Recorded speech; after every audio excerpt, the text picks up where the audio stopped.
बिस्मिल्लाहिर्रहमानिर्रहीम। नेस्को जो कि हमारा business cum education plus information related channel है, हम इसको 4 से 5 डिफरेंट कैटेगरीज में तकसीम करेंगे और वो 4 से 5 डिफरेंट कैटेगरीज ये होंगी कि नंबर 1 हम इसमें food safety management system ISO 22000 को डिस्कस करेंगे। उसके बाद हैसप, फिर GMP जो गुड मैन्युफैक्चरिंग प्रैक्टिसेस के मुतालिक है, और उसके बाद फिर ISO 9001 जो कि क्वालिटी मैनेजमेंट का सिस्टम है। ये चारों system purely education based system है। इनमें हम डिटेल वीडियो अपलोड करेंगे ताकि उन लोगों को हेल्पफुल हों जो कि quality management system, food safety और हैसप के एनवायरनमेंट में काम कर रहे हैं। नंबर 2 पे हम रेस्टोरेंट, होटल्स और हॉस्पिटैलिटी सेक्टर के रिलेटेड जो लोकल अथॉरिटीज़ हैं, जैसे कि पंजाब फूड अथॉरिटी है, ऐसे डिफरेंट प्रोविंसेस की अपनी फूड अथॉरिटी हैं, उनके जो रूल्स एंड रेगुलेशन हैं फूड इंडस्ट्री के लिए, रेस्टोरेंट्स के लिए, या जिस जगह भी फूड प्रोसेस हो रहा है, तो उनके जो रूल्स एंड रेगुलेशन है उसके मतलब डिस्कस करेंगे। और साथ ही हम जो फूड बिज़नेस है, स्पेशली जो स्मॉल स्केल फूड बिज़नेस है, रेस्टोरेंट है, उसको किस तरह से प्रॉफिटेबल बनाया जा सकता है, उसकी कंसल्टेंसी के लिए कुछ डिस्कस करेंगे।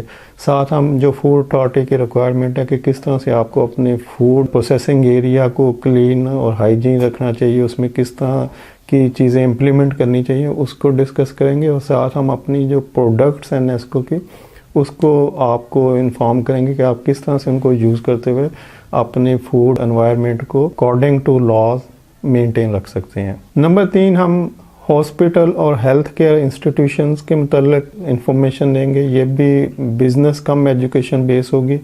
हॉस्पिटल और health care related cleaning, disinfection और सैनिटेशन होती है और प्लस स्टेरिलाइजेशन होती है।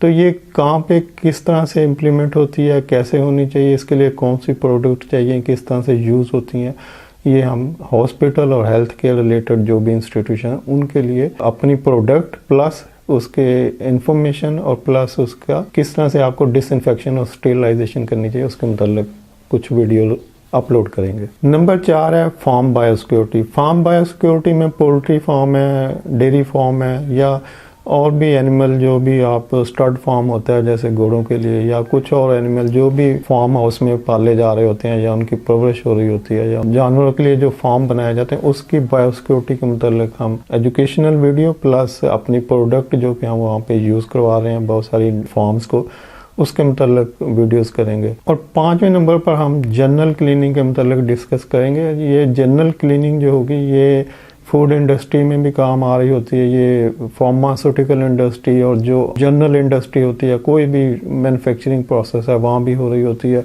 ये रेस्टोरेंट, होटल्स और हॉस्पिटल में भी हो रही है, हेल्थ केयर यूनिट में भी हो रही है, फार्म हाउस में भी हो रही है, कमर्शियल बिल्डिंग में भी हो रही होती है, स्कूल, कॉलेज, यूनिवर्सिटी। इसको आप समझ लें कि ये हाउसकीपिंग रिलेटेड ट्रेनिंग है। तो एक तो ये उन चारों सेक्टर में हो रही होती है जो कि इंडस्ट्री है, जो रेस्टोरेंट्स हैं, होटल्स हैं, उसके बाद हॉस्पिटल्स हैं और पोल्ट्री फार्म है और डेयरी फार्म है। तो इन सब पे भी ये हो रही होती है। और उसको जनरली भी जैसे डोमेस्टिक क्लीनिंग भी हो रही होती है, ऑफिस में भी हो रही होती है, फैक्ट्रीज में। तो क्लीनिंग, हाइजीन और सैनिटेशन ये हर जगह पे हो रही होती है। तो ओवरऑल हम एक जनरल डिस्कशन भी करेंगे कि क्लीनिंग, हाइजीन और सैनिटेशन को किस तरह से आप अपनी एनवायरनमेंट में इम्प्लीमेंट कर सकते हैं। और इसके साथ भी हमारी प्रोडक्ट का रिव्यू होगा कि आप किस तरह से अपना कॉस्ट इफेक्टिव तरीके से कम खर्चे में ज़्यादा बेहतर रिज़ल्ट ले सकते हैं। तो वो लोग जो कि इन 4 या 5 सेगमेंट में काम कर रहे हैं, जो इनसे ताल्लुक़ रखते हैं, वो जॉब कर रहे हैं या जो इन सेगमेंट में जॉब करना चाहते हैं और उनको इन्फॉर्मेशन की ज़रूरत है और ट्रेनिंग की ज़रूरत है, तो वो इस चैनल को सब्सक्राइब कर लें, बेल आइकन को क्लिक कर लें। उनके लिए इंशाल्लाह बहुत मुफीद इन्फॉर्मेशन हम आने वाले दिनों में अपलोड करने जा रहे हैं। तो मिलते हैं नेक्स्ट वीडियो में। Till then take care and अल्लाह हाफिज़।